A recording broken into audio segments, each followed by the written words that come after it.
বাংলার পুলিশেরা যেভাবে ছোট্ট বাচ্চাদেরকে হত্যা করেছে, আমার দেশের পুলিশেরাও সে সীমানাকে টপকে গিয়েছে, গেছে না? স্বাধীন বাংলাদেশে বেলকনিকে ঘুরে বেড়ানো 3 বছরের শিশু পুলিশের গুলিতে যদি নিহত হয়,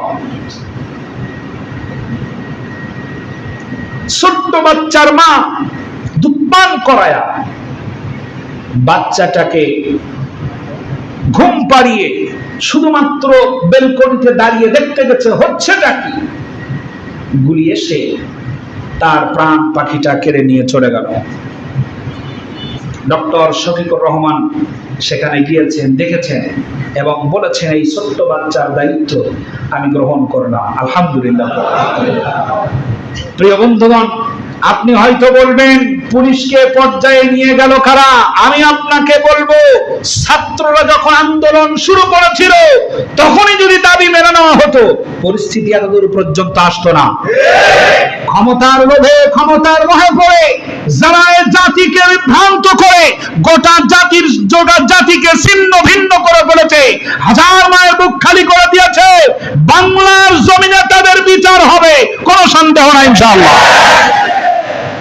প্রিয় বন্ধুগণ, এক এক করে সব রাঘব বোয়ালি ধরা পড়বে।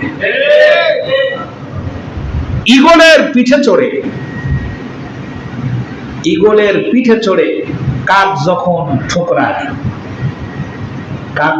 ঈগলের সাথে কাকের যখন যুদ্ধ হয়, আপনারা দেখেছেন, আমি পড়লাম, ঈগলের সাথে যখন কাকের যুদ্ধ হয় তখন কাক ঈগল ডানা ঝাপটায় আর কাক হলো ঈগলের পিঠের উপরে বসে তা ঠোকরাইতে থাকে, সমানে ঠোকরায়।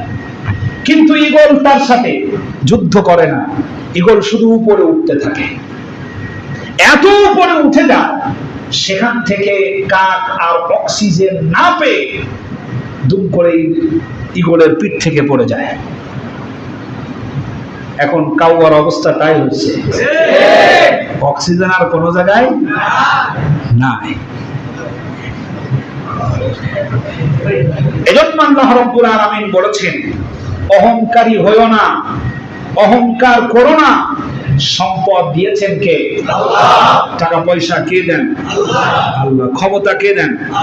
আল্লাহ। আল্লাহ রাব্বুল আলামিন বলেন, কুলিল্লাহুম্মা মালিকাল মুলকি তুতিল মুলকা মান তাশা ওয়া তানজিউল মুলকা মিম্মান তাশা ওয়া তুইজ্জু মান তাশা ওয়া তুযিল্লু মান তাশা।